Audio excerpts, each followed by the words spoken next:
নমস্কার, দেখছেন কলকাতা টিভি। আমি সুদীপ্ত রয়েছে আপনাদের সঙ্গে। শুরু করছি সংবাদ সারাদিন। আর প্রথমেই যে খবরের দিকে নজর রাখতে হচ্ছে, বীরভূমের লাভপুরে ভেঙে গেল কুয়ে নদীর বাঁধ। 8 থেকে 10টি গ্রাম জলমগ্ন পরিস্থিতি, সেখানে বন্যা পরিস্থিতি তৈরি হয়েছে, একেবারে বানভাসী পরিস্থিতি।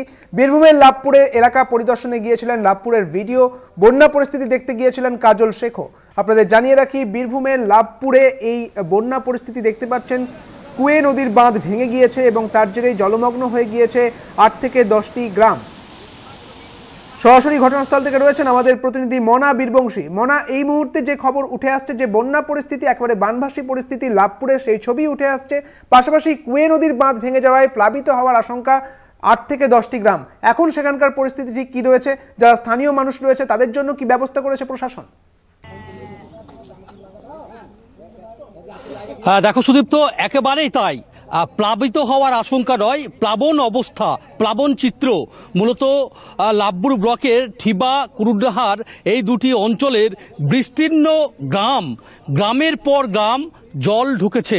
আমরা দেখতে পাচ্ছি যে বিশেষ করে এখানকার যারা স্থানীয় মানুষজন রয়েছেন, সকাল থেকে যে সমস্ত সরকারিভাবে যে সমস্ত প্রশাসনিক আধিকারিকরা এসেছিলেন, জনপ্রতিনিধিরা এসেছিলেন, তাদের দেওয়া তথ্য অনুযায়ী বলা যেতে পারে যে কয়েক হাজার হেক্টর ধান জমি কিন্তু এই মুহূর্তে জলের তলায়। তার কারণ তুমি জানো, এদিন ভোর রাতে প্রায় ঘড়ির কাঁটায় তখন 5টা, 5:30, তখন আচমকায় যখন হু হু করে জল বাড়ছিল, ঠিক সেই সময় কুয়ে নদীর যে বাঁধ, সেই বাঁধ কিন্তু ভেঙে যায়। বেশ মনে, তুমি আমাদের সঙ্গে থাকো।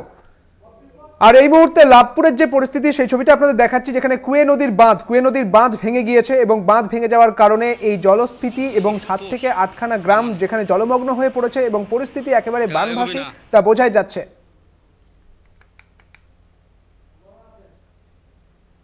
আবারও যাব, আমাদের প্রতিনিধি মনা বীরবংশী রয়েছেন আমাদের সঙ্গে। মনা, তুমি যেমনটা বলছিলে। একদমই সুদীপ্ত, আমার যে পিছনে জমিগুলো তুমি দেখতে পাচ্ছ, বিশেষ করে আমি যদি আমার ডান দিকটা দেখাই, তুমি দেখো এদিকে সমস্ত যে গ্রামগুলি রয়েছে তার মধ্যে ঠিবা রয়েছে, ঠিবা 1 নম্বর রয়েছে, এদিকে রয়েছে বাগাগ্রাম, রয়েছে কাজীপাড়া, একাধিক কিন্তু গ্রাম রয়েছে। সেই গ্রাম এই মুহূর্তে দাঁড়িয়ে গ্রামে কিন্তু জল ঢুকে গেছে এবং গ্রাম ঢুকতেই যে ধান জমি, সেই ধান জমি কিন্তু এই মুহূর্তে দাঁড়িয়ে জলের তলায়। চাষিদের মাথায় হাত, কৃষকদের মাথায় হাত, তাদের চিন্তার ভাঁজ কিন্তু রীতিমতো বেড়েছে, সেটা বলা যেতে পারে। তুমি জানো যে সকাল থেকেই আমরা দেখলাম যে 7 সকালেই বাঁধ ভাঙার পর লাভপুরের যিনি বিডিও, তিনি সশরীরে এসেছেন, তিনি কিন্তু রয়েছেন ঘটনাস্থলে, তিনি তদারকি করছেন। এছাড়াও পরবর্তী পর্যায়ে দেখলাম যে বীরভূম জেলা পরিষদের সভাধিপতি কাজল শেখ, তিনি নিজে এসেছিলেন। তিনি নিজে যেখানে বাঁধ ভেঙেছে, ঠিবা অঞ্চলের যেখানে তালগাছতলা বলে একটি অঞ্চল, সেখানে সেই বাঁধ পরিদর্শন করলেন। তিনি ঠিবা গ্রামে গেছিলেন, গ্রাম জুড়ে কিন্তু জল ঢুকে গেছে। আমরা দেখলাম সভাধিপতি সাহেব তিনি হাঁটু পর্যন্ত জলে নেমেছেন, কোথাও 1 কোমর জল, সেখানে তিনি পরিদর্শন করেছেন। পাশাপাশি এই লাভপুর বিধানসভার যিনি তৃণমূল বিধায়ক অভিজিৎ সিংহ, তিনিও এলেন, তিনি বাঁধ পরিদর্শন করলেন। দেখো এই মুহূর্তে দাঁড়িয়ে যেটা জানা যাচ্ছে যে বিভিন্ন গ্রামে, সেই গ্রামের যেটা উঁচু স্থান বা যেগুলো সরকারি প্রতিষ্ঠান, সেখানেই ত্রাণ শিবির খোলা হয়েছে। সেখানেই যাদের বিশেষ করে কাঁচা বাড়ি, এখনো পর্যন্ত পাকা বাড়ি নেই, কাঁচা বাড়ি, যে বাড়িগুলো পড়ে যাওয়ার সম্ভাবনা আছে, পড়ে গেলে সেখানে অপ্রীতিকর পরিবেশ তৈরি হতে পারে, সেই সমস্ত দুর্গত মানুষদের ত্রাণ শিবিরে নিয়ে আসা হচ্ছে। শুকনো খাবারের যে ব্যবস্থাপনা, সেই ব্যবস্থাপনা, জল, দুপুরের খাবার, এই সামগ্রী কিন্তু ব্যবস্থা করা হচ্ছে। কোন কোন গ্রাম কতটা ক্ষতিগ্রস্ত, এখানকার যারা জনপ্রতিনিধি, এখানকার যারা প্রশাসনিক আধিকারিক, তারা কিন্তু খতিয়ে দেখছেন। সব মিলিয়ে বীরভূমে জল যন্ত্রণার চিত্রটা কিন্তু ভয়ঙ্কর। একদমই তাই, বীরভূমের জল যন্ত্রণার চিত্রটা একেবারে ভয়ঙ্কর।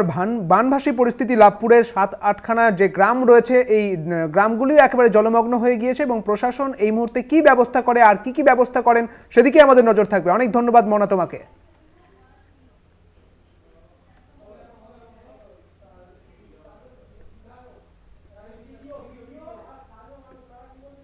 অন্যদিকে আজ এই বানভাসী পরিস্থিতি পরিদর্শনের জন্য গিয়েছিলেন সমষ্টি উন্নয়ন আধিকারিক, এবং তিনি ঠিক কি বলেছেন এবং স্থানীয় মানুষজন তারা ঠিক কি বলছেন শুনুন একবার।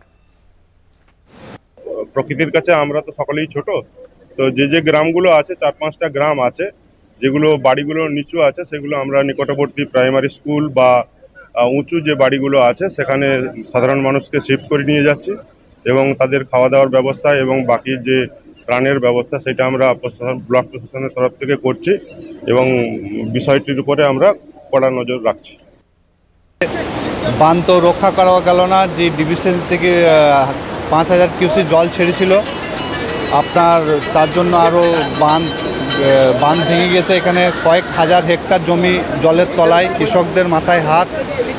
আপনার অনেক গ্রাম, এদিকে 7 থেকে 8টা গ্রাম জলের তলায়।